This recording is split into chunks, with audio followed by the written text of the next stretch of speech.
Hello, and welcome for a scene for Living World of Darkness Rage Across New York and whatever the mage venue you use for exactly the same place. And today, Alicia has asked Jericho to meet her at the park because she wanted to discuss a few things, mostly to do with exactly how to go about fitting in a bit more at the Verbena Chantry. She doesn't really understand mages much. Um, but when he arrives, he's not looking in the best of conditions. Alicia, on the other hand, is, you know, got a little bit of sun on her cheeks and wind in her hair and a big smile on her face, and has just been doing what she tends to enjoy doing, which is mostly planting things. And is in fact just coming down from a stepladder after having pruned one of the trees that had a bit of a problem with one of its branches.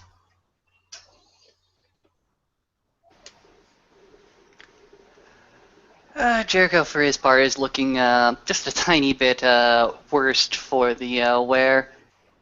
Goes ahead and shambles his way into Gramercy Park since he is allowed to come in, since he was the one that is the most scryiness, and would only enter due to a vague crisis, whatever that crisis may be. Or at least that was the theory before the mages and the werewolves kind of started getting along a bit better.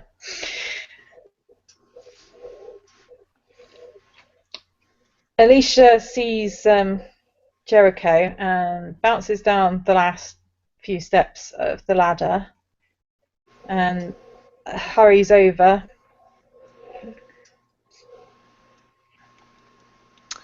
Hey, Alicia, how are we doing today? I'm pretty good. Are you okay? I'm about the same condition as I was last night, in the morning after that, in the morning after that. So stable. Right. Because you don't look as bad as that guy that was at the printer, but are you sure you're all right? Because, you know, food and sleep and stuff is generally important. Sec. These are all foreign concepts to me, girl. I don't need to eat. I don't need to sleep. I don't need to drink. Right. Because I can see you not needing to do any of those things. Sec, why do you need to? Is this like some kind of weird, New York thing?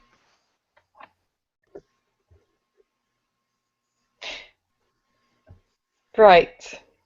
Tea. Definitely tea. Come on. And she's going to head in the direction of her apartment. Jericho is going to follow mostly closely behind, his walking stick on his back, his arms laying on it. Alicia's going to make a load of tea. And then she's going to start putting pasta on.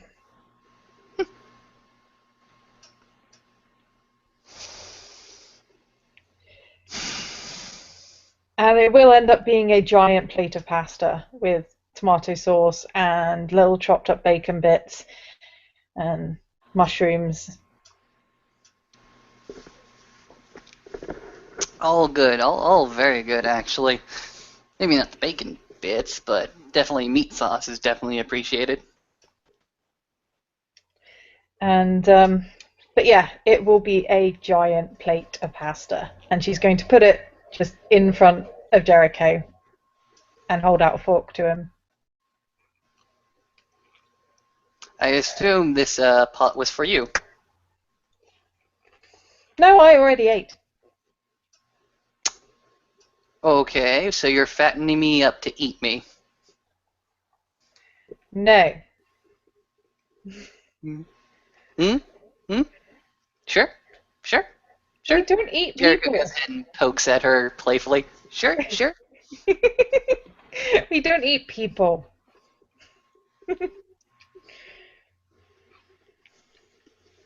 Jericho, for his part, is going to go ahead and spoon some of the pasta over to a separate plate and start munching on that.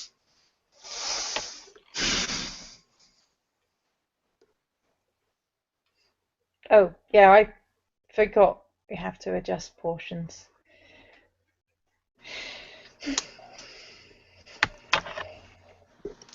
Yeah, I could try to eat all that, but I don't think I'd be able to. At least not without some help.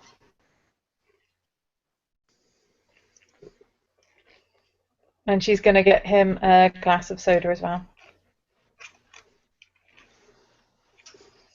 Because presumably, while she's been cooking the pasta, he's finished the tea. Oh yeah. Plus, you don't have hot drinks with hot food. It's just a bad plan. You can try it, just doesn't work. No. Jericho, for his part, is going to go ahead and enjoy the ice cold soda. They're going to drink all that down, but half the plate of pasta is still on the table when he goes ahead and rests his fork and places it aside. And she's going to pop it in the fridge because she'll probably eat that later. Mm-hmm. So what have you been busying yourself with? The usual things. It seems like everyone's almost forgotten what happened a week ago. It's creepy. Yeah, well, I know some people are still going to be working on that particular project off into the night, but for right now, there's nothing that I can really do to help with that effort. More over than just support the people that are currently working on that. Yeah, I know what you mean. So that's why I've been working a little bit extra on making sure that the park is as sorted as possible because I know I've been neglecting it a little bit lately, what with everything that's been going on. Mm-hmm.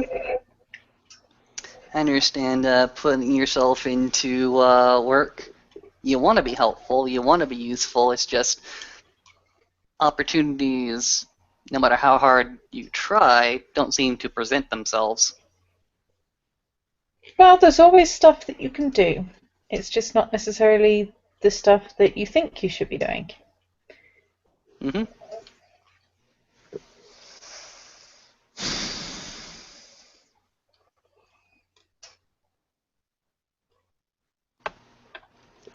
It's easy to forget sometimes what's out there, especially when you got four walls and a full stomach ahead of you. Yeah.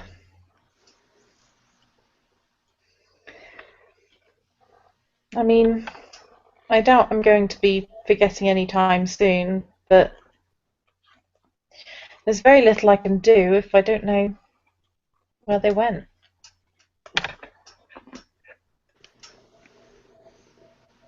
Somebody will go ahead and piece those together. Let them work. We got people in huge crime labs with DNA evidence swimming around in vial jars. We got people poring over video camera footage, looking one speck of detail. They'll go ahead and bust the case wide open. At least that's what I like to think. Truth is, crime labs tend to take a lot of work and effort to pour through one particular case file. And sometimes when they go through the case, they went ahead and not necessarily made mistakes, but weren't as thorough as they ought to be. And that's simply Also, because they're overworked and underpaid. I've been in yeah, that kind of environment before. and also the fact that with all the supernatural stuff, it might not register properly, or might seem like it's been corrupted or something.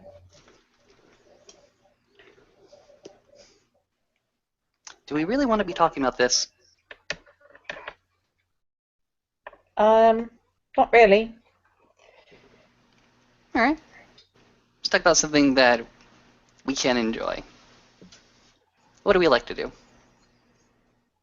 Well, like I said, I quite like gardening, but I was thinking about the Chantry. What would be a good way to kind of meet everyone and get together? Um, you mean the Chantry over by the North Hills? Yeah. Oh, those are some weird blokes. The one thing that got them all together at one point or another was simply a big barbecue pit, a big barbecue feast, actually. That usually gets them all around the same corner, especially when you bring in like a cooler of beer. Alex Oh, has his own particular sweet mead, honey mead, I think. So well, asking him to bring that as well would definitely draw people. well, that tends to work with getting werewolves together as well. So, that sounds good. Yeah, there's a woman up there, I think, that's currently shacked up there. Alexa? I think that's a relation to Alex Winterboard. Yeah, she seems to be more. She seems to be more tomboy than anything else. Strange. Why is that so strange then? Well, it's just, I don't know. When when people become werewolves, most of their family, the impression I get is that most of the family don't necessarily. And I don't know. I just kind of thought maybe mages were the same way. But I suppose it's perfectly possible that everyone ends up in a mage family being mages. I really don't know that much about,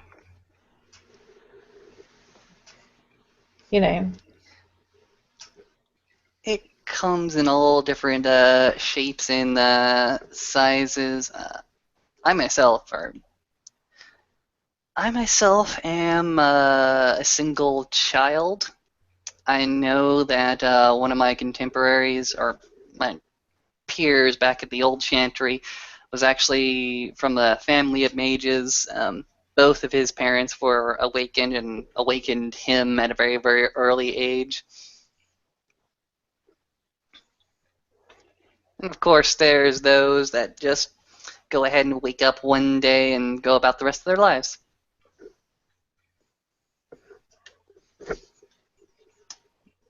Not Okay. necessarily random, it's not based on heredity. It's based on certain life experiences.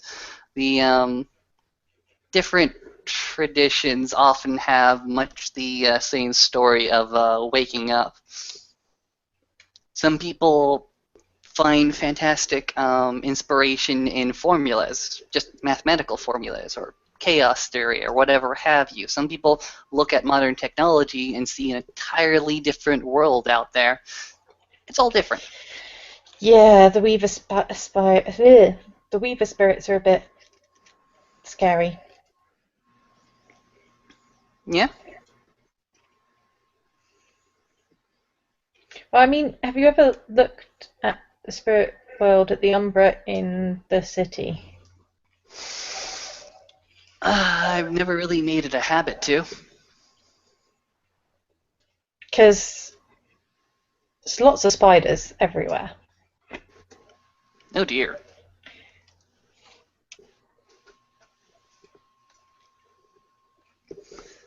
I myself don't make it a habit to look or see into any sort of spirit world when I'm in the city or at work. If I do, it's just simply to check on a few different wandering souls. The most often that I've gone ahead and looked and communed, or at least interacted with the spirit world, just happens to be in the more rural areas. Yeah. Here's the thing.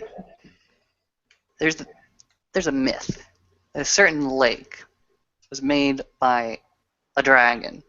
Simply the movement of a dragon simply turning on its side, waking up, and starting to fly into the air. Uh-huh. Kind of works for me. Kind of makes sense. You got these big places, these rolling hills, these different valleys, these different rivers. Something must have created them. Why not a giant monster Well, I tearing through the earth? suppose it depends on which ones they are, because a lot of them, it comes down to wind or water or the composition of the dirt, and there's lots of them that most of them are probably easily explainable. But at the same time, there's no reason that one in particular might be different.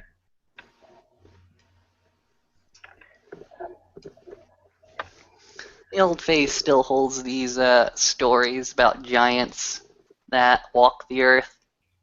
That was so long ago.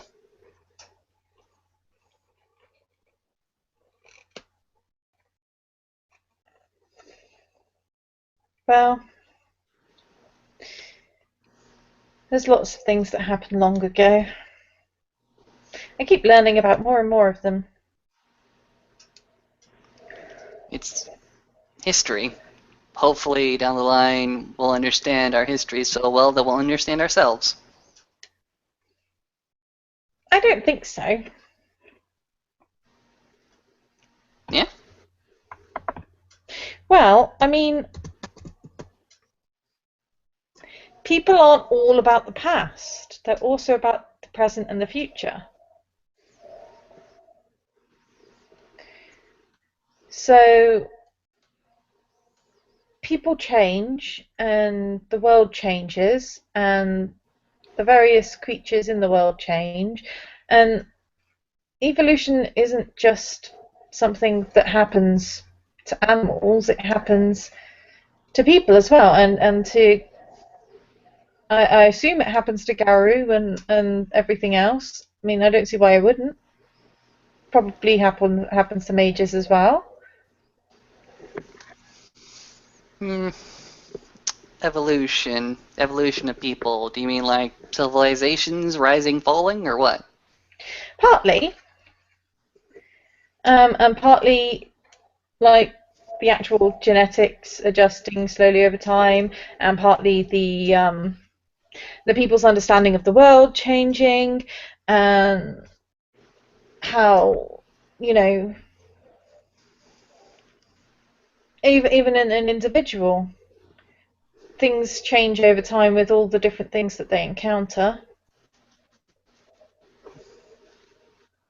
This could be true. This could be true. Go ahead and take this one for me and tell me what it means to you. When you're looking back at the cousins, or at least the closest genetic family members to humanity, you go ahead and look at apes, gorillas, and the like. The thing is, the only difference between, at least on a genetic level, between us, rats, monkeys, apes, is that humanity has less chromosomes. That means information, data, whatever have you, on the genetic level was lost at some point. It was considered redundant. Yes. Could be considered redundant, or it could be that those pieces of information were restraining potential that was already there. That's possible too. Think about this. What if what if there was a genetic marker in our different cousins that restricted or prevented brain growth? And the fact that humans don't have that allows us to go ahead and grows this extra cognitive, and he's pointing to his head, big brain. Well, the thing is, brains use an awful lot of energy and they take an awful lot of food to kind of keep going. So for a lot of animals, too much brain will mean that they're actually more likely to die because they can't feed it. Exactly. Bigger brain carries complications. It has to grow. You extend the maturity of the creature by leaps and bounds. In fact, it's harder to reproduce simply because the child is coming out of the world with a bigger head. And that's just a lot more strain on the mother. Yeah, and of course, basically it needs to have a significant enough payoff to be worth it. But you know, part of the reason why we have less genetics is down to being able to shape our environment more. Because if you look at reptiles, they have huge loads of genetics, and I don't really understand which bits do what, but they make different enzymes for different temperatures. And they need to do that because they can't control their own temperature, because they're reptiles. So they need to have something that will work when it's cold, and something that will work when it's hot, and something that will work when it's in between. But mammals, they can control their own temperature mostly, so they just need something that will work when they're in between. So you don't need the cold one and you don't need the hot one. Yeah, that'll work for me. That'll work for me. And, you know, humans can control their environment a lot more. So they use their brains to make up for things that they don't kind of have and that they need to do to feed their brains. At least I think so. But humans, they need a support structure. They need a tribal or family unit, because one single human on his own, yeah, it'll work. It's not going to be fantastic, but it'll work. Humanity does its best when it's controlling its own environment with a whole group of people willing to world in one way or another. It's like beavers. I mean, if you have a beaver and it's just wandering around and splashing in the river and getting out the river, then pretty much anything can attack it. Because it's not very fast. Well, I mean, it's kind of fast, but it's not as fast as most predators. But if it goes building itself a dam, well, then it's got a home, it's made a pond that it can catch loads of fish in, and it doesn't have to wander around all over the place anymore because it's brought everything to it.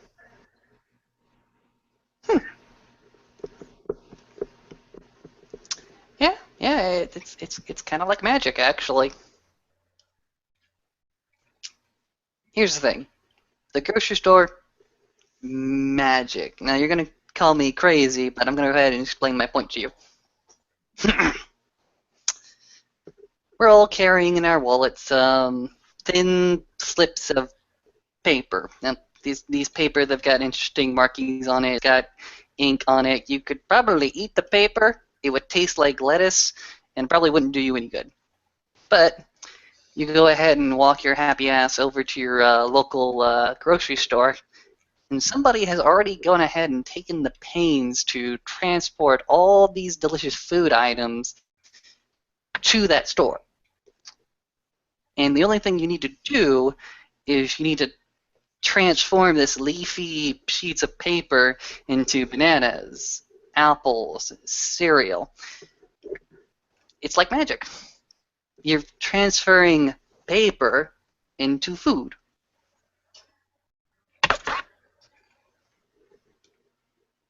Hell, sometimes you don't even need the paper. Sometimes you simply carry around this piece of plastic that was made in a laboratory, and you go up to the cash register, you slide it, and imaginary credits are transferred from one account to another account that doesn't really exist, and you still get your food.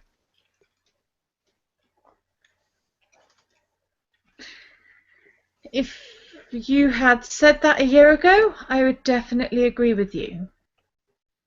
But I kind of... Okay.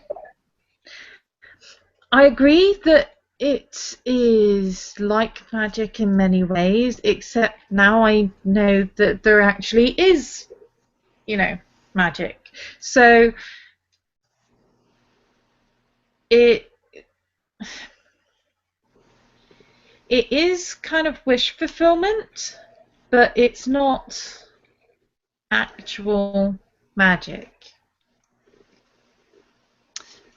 It may not be magic, but I'm a magician nonetheless. Yeah, but not for going to the store to get groceries.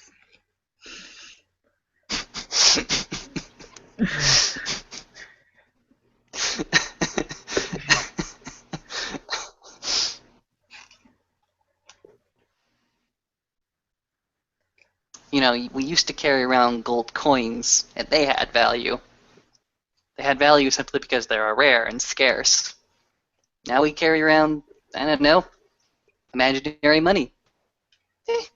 They exist in the ether. They aren't really here. At least not in physical form. It's information. Yes, but Information stored someplace else that we go ahead and retrieve at one point or another. yes, but that is about societal norms and societal expectations and everybody agreeing that things are worth other things. That's people, not... I don't know. It's just... No. I understand.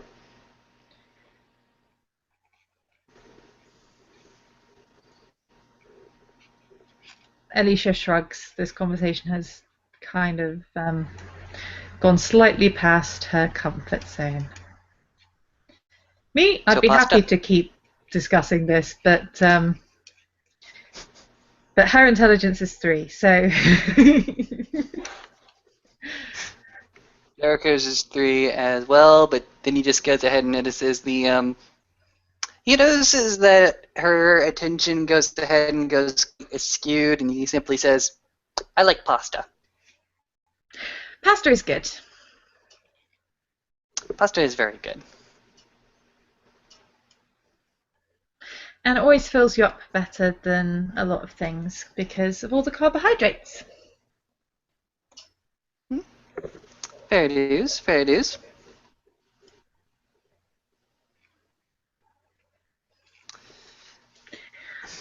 So I don't suppose we have any wine here, do we? I think there's some. We had some in the back of the fridge, and she'll go and she'll dig out a bottle of white wine that was tucked away in the back of the fridge. Nice. Not my particular flavor, but usually have red wine with pasta, but it should be good. I don't tend break to it out? drink. I don't tend to drink wine, so she shrugs and rifles through one of the drawers to get the bottle opener.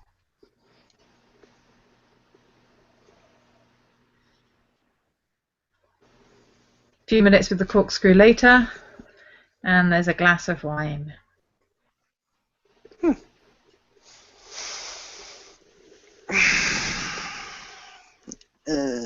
Coolio. Jericho's gonna go ahead and sip it just for a few seconds. It's white, it's bubbly. doesn't have that bitter taste to it that Jericho lights, and the fuzz goes ahead and gets into his nose a little bit. It's good.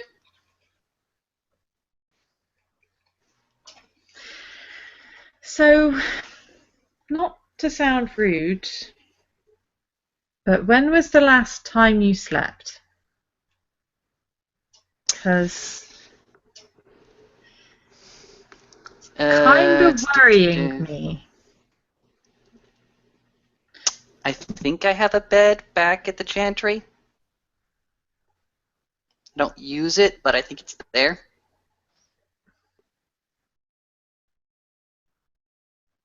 Right.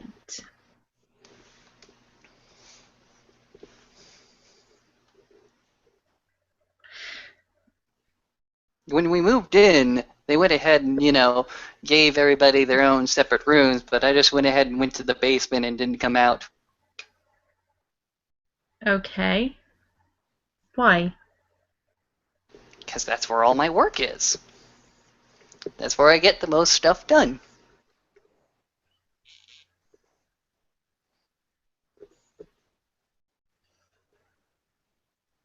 But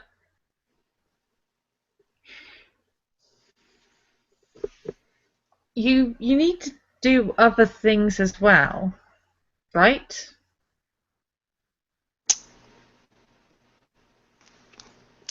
Not sure what you're getting at.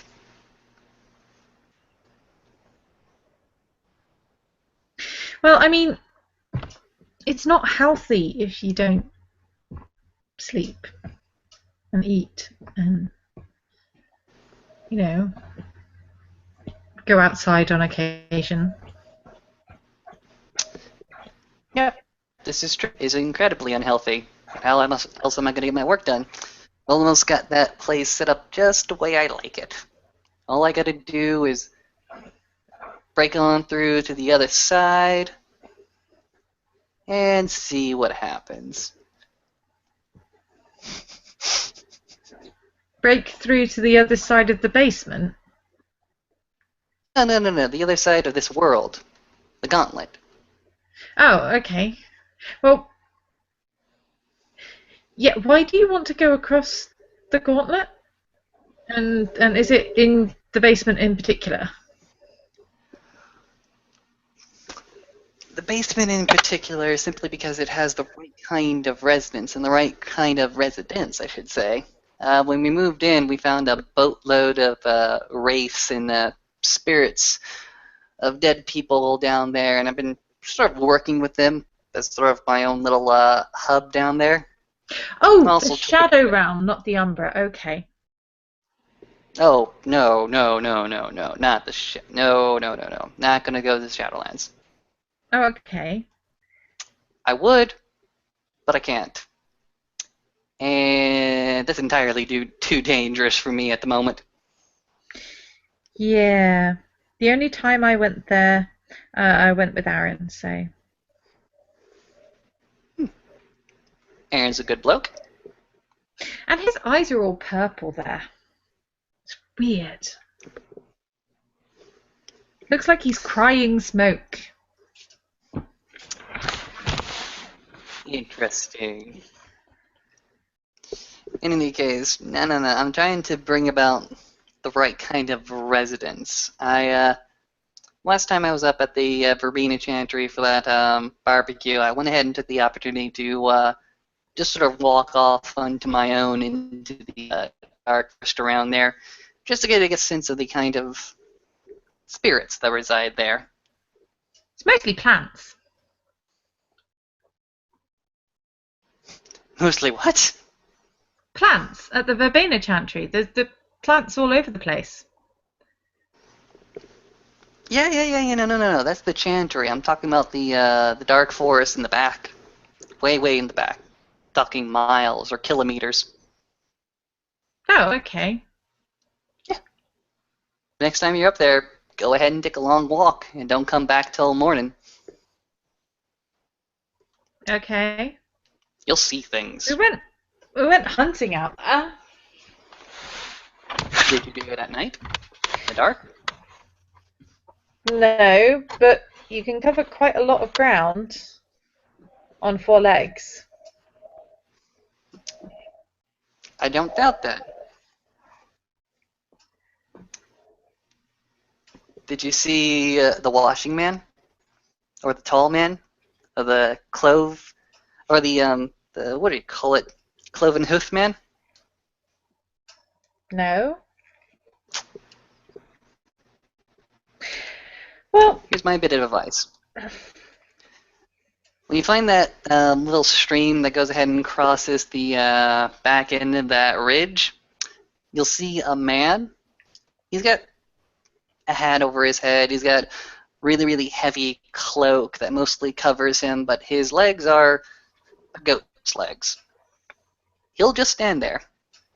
You don't need to talk to him, and I advise you not to talk to him. Otherwise, he'll convince you to start fishing. And when you fish too much into his particular stream, he'll get agitated and annoyed. And then he'll go ahead and slam your head against the rubber.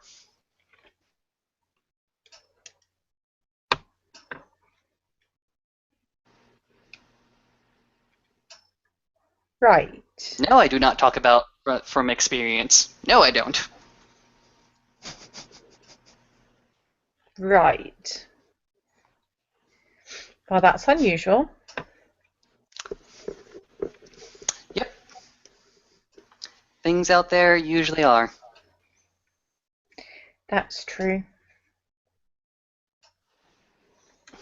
So what are you trying to achieve in the basement? Well, I'm trying to recreate the dark forest down there, or at least on a spiritual level, Why? because it fits my paradigm a little bit better than the rest of the house. Okay. Here's the thing. My magic, my will working, comes from a few set of tidbits, or rules, or guidelines, whatever have you. One of them happens to be the dark forest. That's where I woke up. I woke up in the dark forest, so that particular motif, that particular theme has always been with me.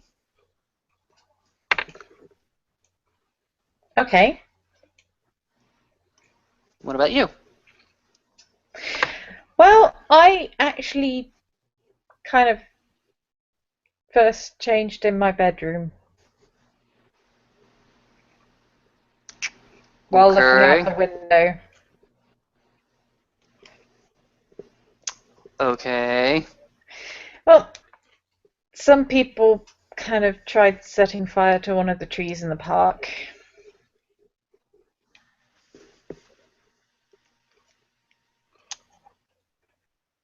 It didn't That end didn't seem well. good. I suppose it didn't end well for them at all. No. No, it didn't. For me, I got caught in one of the backwoods back home when a wildfire was just starting, and I kind of got caught in it. But that was the stimulus to actually wake my ass up. So you could escape. No, I did not escape. Confused look. Have you ever been set on fire? No. It's not a pleasant experience. I wouldn't think so.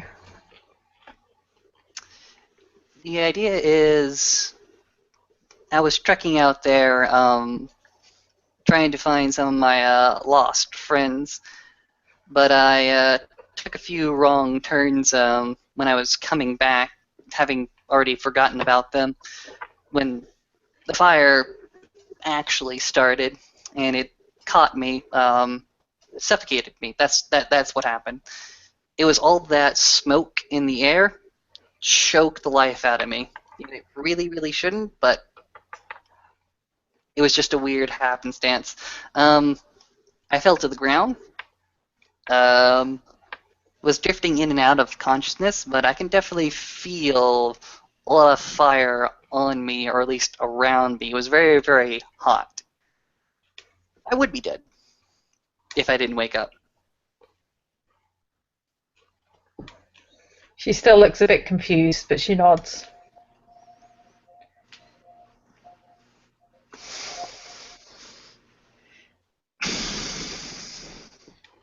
Don't think I can explain it any other way than that, except was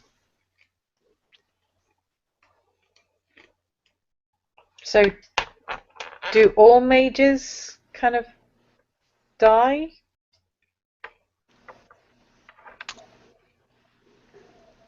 it's definitely one of the stimulus to awaken you, particularly in my tradition.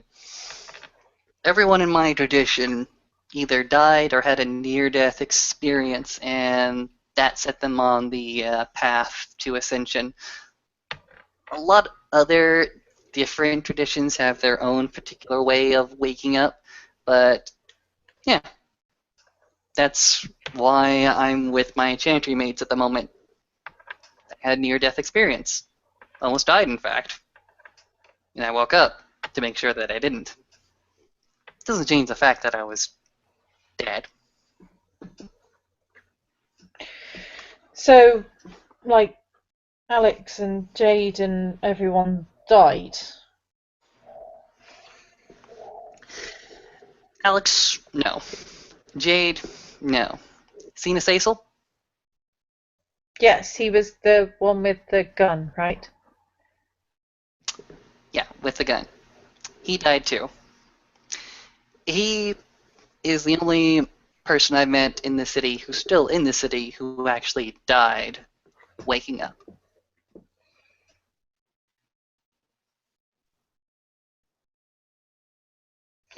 Does that kind of happen every time? I mean, do you like die often? Definitely try not to, but it's death is like an old friend. He comes to you when you're most tired and most weak, and tries to comfort you in your most trying times. For most people, he only visits once.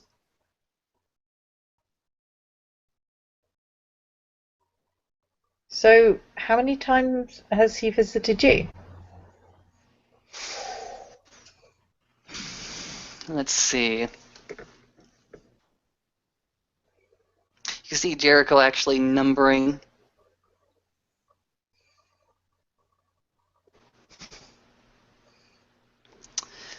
At least four I can remember off the top of my head without too much trouble. Right, so you died 4 times. I've died once. I've had people around me die. Oh, okay. But that doesn't make it any easier. I mean,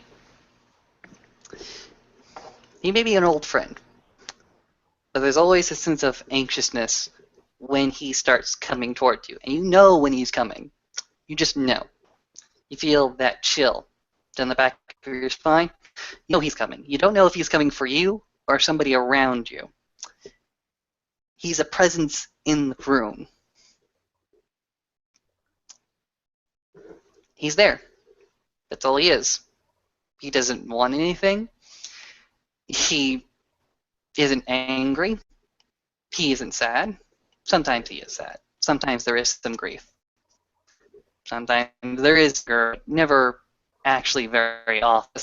Simply there to do something and walk away. Sometimes with your best friend.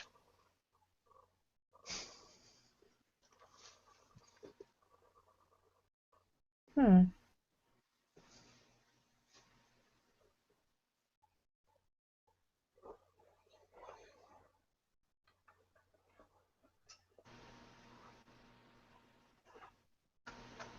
I'm sorry, this is a particularly morbid subject. No, it's okay. I mean, I asked. Um, but yeah, it doesn't really sound like the happiest way to discover something about yourself. But then,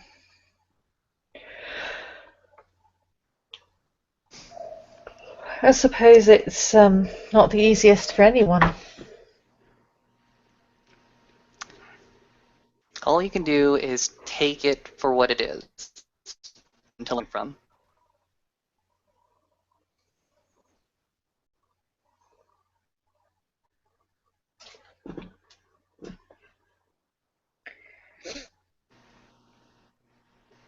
Did you figure I'm out what sorry. to do about? Pardon? I'm sorry. Jericho's noticing that she is.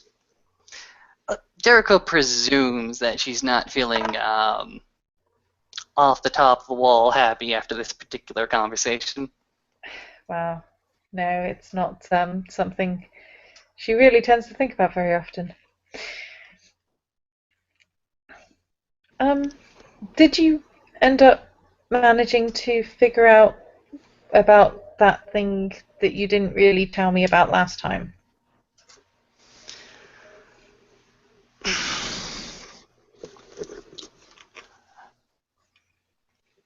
Right now, as far as I know, those two girls are safe. Well, that's good.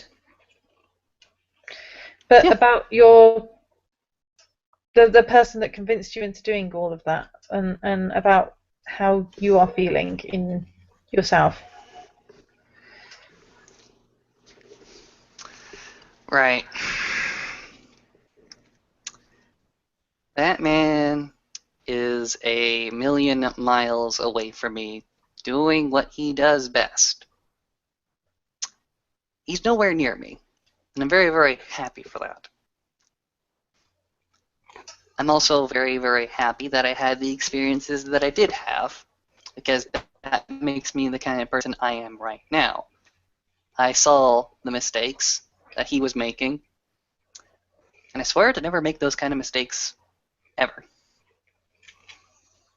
Well, that's good.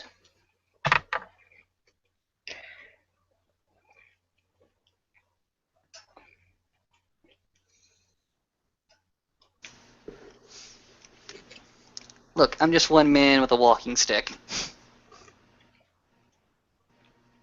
I can't change the world, but I can change what's in front of me. Yep. One crisp packet at a time. Mm-hmm. So, Alicia, Yes? what are you going to do about the park over the winter seasons and heading on into the spring? The same as most years?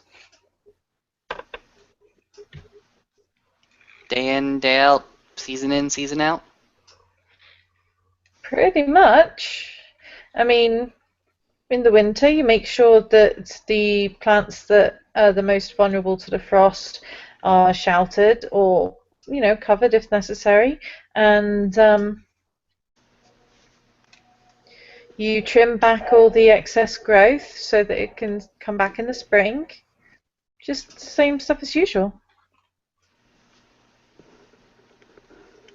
Day in, day out, season in, season out. Are we good with that? Well, plants work on a seasonal basis. Yeah, but well, people do, but people tend to grow. This is true, and so do plants. This is true, but plants are seasonal. Plants come, plants go. People tend to stay for decades at a time. So do trees. But what exactly do you mean? Because I have been changing a lot, but sometimes you need something that is stable.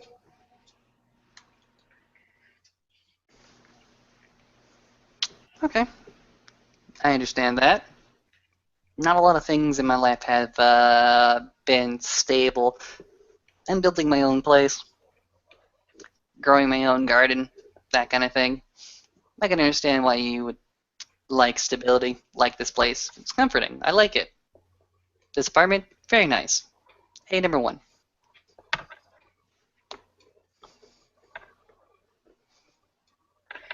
So, I don't know. Um, what kind of a garden are you planning on putting in? Got to make sure to transplant a few trees in the Amahara garden, and I need to look and tend to the spiritual well-being as well. I was doing that for a long time, the marble cemetery, but the marble cemetery is mostly filled with restless dead. Right. Well, if you need any help, then let me know. I'll think about it. Okay. It's not that I don't like you, it's just simply security precautions at our chantry. Okay. Jade herself is kind of disappointed that she can't bring her boyfriend around, but it is what it is. Um, actually, I think Jade said something about that. Oh, no, she didn't. Alicia is looking very, very awkward. Uh, what did she say? Um, uh, just that apparently Beowulf's went on the banned list. Well, that's mostly just because of you, Jericho says, actually, rather meekly.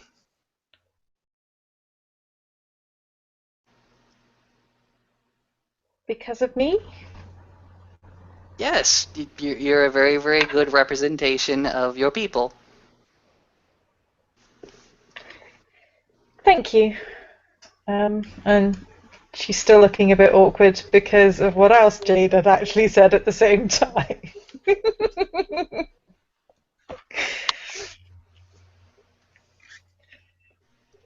Which was rather less to do with her being an exemplar of werewolf kind. More to do with other reasons she might be invited over.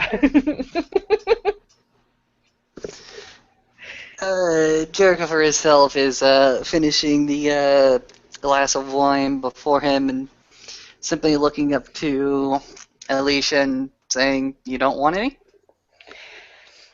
No, like I said, I don't really drink wine. I don't tend to drink much in general, to be honest. Hmm? Fair dues, fair dues. I think I'm gonna have to work this off standing on my feet for another, checks his watch, 24 hours until work calls me again. Then I'll be standing for 12 hours over my work. They'll come back home for another 18 hours in the basement. Yeah, that sounds about right. Um, you might want to try sleeping.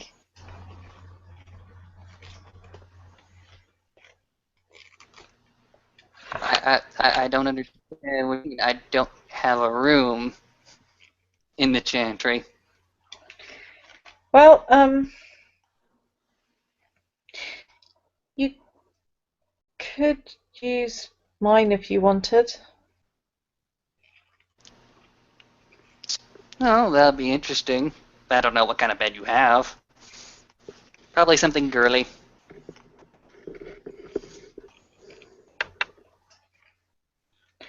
Not really, but She shrugs. I don't know. It's not Jade. What was her name again? I forget completely, but the last person that I had the opportunity to go ahead and test their bed on happened to be the girl was like small as can be, Asian girl, but her mattress was like, I don't know, 4 feet off the ground. You had to actually hop into it, and the mattress is like really firm. There was a lot of material under that woman for such a small being. Okay. It's just a bed. A fairly ordinary bed with a duvet on it.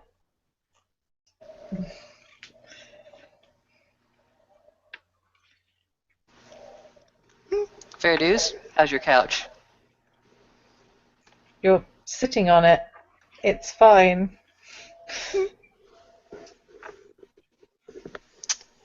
Alright, fair enough. Now Jericho is going to go ahead and rifle into his pocket, bring out a root charm and start to fiddle with it, thinking to himself, actually saying out loud, now how in the world do I shut this thing off? He's still fiddling with the different roots of it, turning it upside down, right side up. Okay. And Alicia is going to hold out a empty plant pot. Jericho looks at the plant pot and simply goes, okay, yeah, fair enough, that'll work. Jericho goes ahead and takes the plant pot, puts it at the head of the couch, starts to twist 2 different roots together until they're tightly bound, and then quickly unties it. As you'll see, Jericho's eyes actually start to get really heavy. He's just looking at you squint-eyed and simply like, okay, yep, that broke it. He barely has any strength to keep himself right up as he just goes ahead and collapses onto the rest of the couch. Yep, that did it. And Alicia will go and get a blanket and we'll tuck the blanket round him. And then she will go. Pardon? Pillow. You hear from under the covers. And she'll go and grab some pillows and stuff them under his head. Jericho at this point is basically just a dead body. He has fallen limp. His life magic having been deactivated, and all of those hours of wakefulness and energy sapped completely and utterly from him. He's dead. He's got one of his arms actually over the side of the couch. And she's going to leave him like that for a few hours while she goes back outside and does some more work on the garden. If he's still unconscious when she comes back in after about 5 or 6 hours, she's going to eat the leftover pasta and then she's going to gently try and pick him up. I'm knocked out. Yeah, using chloroform, but she's going to be gentle and careful because she doesn't know quite how unconscious he is. And she's going to go and tuck him into her bed. Just tuck all the covers in. Take his shoes off, but otherwise, just tuck him in. And then she's going to wander off back to the couch. And she's going to shift into lupus form and sleep in lupus form because it's comfier in lupus form on a couch. You can curl your tail over your nose.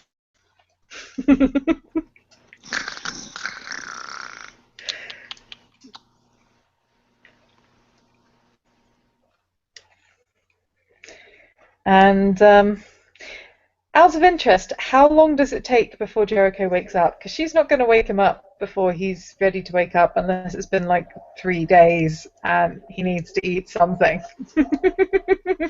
Let's see. Pardon? Yep, he's gonna be asleep for quite a while, actually, with 70 percentile. God damn it. So how long would he be asleep? Most people sleep for 7 to 8 hours regularly. But since we're going with 70 percentile, probably more like 10 or 11. 10 or 11 hours or 10 or 11 hours, and Jericho's going to be mostly woken up with his beeper. okay, so that'll be like the middle of the night and he's Which waking up. coincides with the next scene, which happens to be 2 a.m. at the Chelsea University. Yep, that'll probably be about the same time as he'd wake up. When he wakes up, he'll probably go ahead and kick himself off the bed, look at the time, curse to himself, actually start to rush out collecting his things, making sure to pick up the root talisman out of the potted, the plant pottery, shove it into his pocket, and look around, not seeing anybody that he recognizes, gonna try to rush out of the scene. Okay. He'll probably end up waking Alicia up, but she'll just kind of give him a bit of a squint, wag a tail, and go back to sleep again unless he seems to want or slash need anything. Nope, Jericho notices the lupus on the couch, scratches his head, continues on out. He swore he fell asleep on the bed. I mean, he fell asleep on the couch. Yep, he did. Anyway, so I'm assuming that there the scene will end with Jericho disappearing in the middle of the night, Alicia getting up just enough to make sure that the door was locked behind him, and then going back to sleep again. It is. Thank you everybody for watching.